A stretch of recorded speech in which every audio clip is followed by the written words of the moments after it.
RK8BYP descending into the basement to talk about antenna cord launchers. Popular topic, especially for wire antennas, portable operation. Various things are used, like throwing a ball or a bow and arrow. There's a compound bow I tried, major mistake. That launched an arrow over 5 trees and it was still going with great gusto. Some poor people that want to lose their eyesight or possibly end up dead are using these compressed air cannons made of white PVC. That is warp 10 stupidity. The manufacturers of white PVC say do not ever use white PVC with compressed air. Look on the internet, find someone with a mechanic shop that made the mistake of piping compressed air through white PVC and had it explode all over the shop. Very dangerous. White PVC is for liquids, not air. Compressed air, when it's static, is one thing, but when it's released or pumped, there can be pressure waves that overstress the plastic, cause it to explode. There's a green PVC for compressed gases, not white ever. And only a fool would make a white PVC compressed air cannon and put it beside their head, where if it explodes, it'll destroy an eye or possibly kill you if it goes through the temple of your head. And realize when you're aiming it, it's right up beside your head and your eye.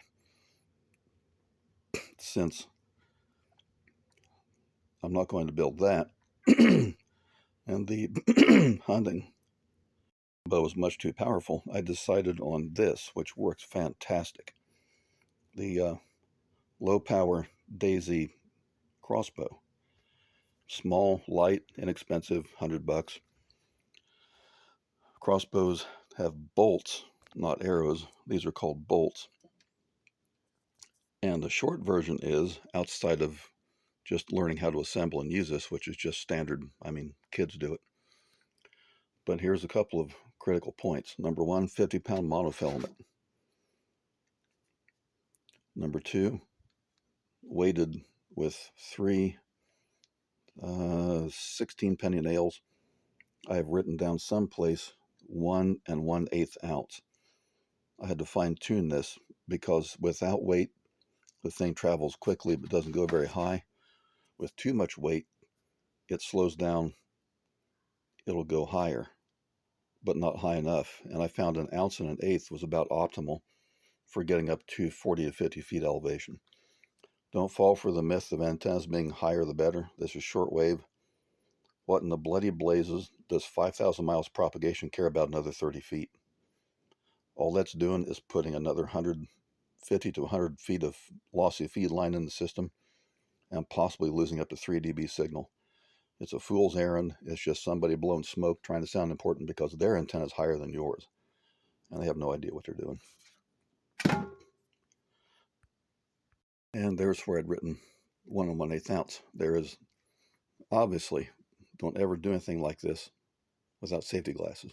They're cheap. You can get ANSI rated safety glasses for $5. But there's one particular hazard with this, and it's a surprise. And that is putting that bolt up in through this front sight with the monofilament, which will be tied back here on the bolt. The monofilament is tied in a knot here and taped, run through the fletch, which is up, which is the red. So either side of the red, so it's on top, taped again here very thoroughly with electrical tape, and then run out. And when that's put in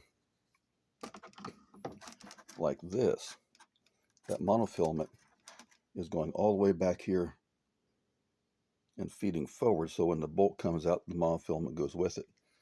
It is vital with the off hand, in other words, the hand that's not holding here and here, to pull the slack out of that monofilament, else when it comes out, it'll bunch up and catch on here and throw the bolt back in your face. So it doesn't come back with an extreme force. If it hits you in the forehead, it's not going to hurt. It's just going to bang, and there it is. But the back end of that bolt has more than enough force to damage it or destroy an eye. So that's basically the only downside. This is very accurate. I can place this bolt up at 45 feet within about an inch. I've aimed on a branch and hit the side of the branch several times, a small 2 or 3 inch branch. So very accurate. With just a little practice, you'll be putting it over the exact place in the limb you want from 50 feet, which is even further because you're standing out a little distance to be able to aim. But nice thing about this is it has limited range. It's not going to, like the compound bow, it's not going to go over 6 or 8 trees. So it works extremely well. It's not terribly expensive. So here's today's something to tinker with. No compressed air cannons, and don't be around anyone using one. KBYP. And video PS. You're going portable. There's no need to launch anything in a tree. There's my 6-foot high 75 and 80 dipole. It's perfect. I've worked wide with 3 GGX on 75 several times with it. It'll work on 40 also. So no need to put a portable dipole up in a tree.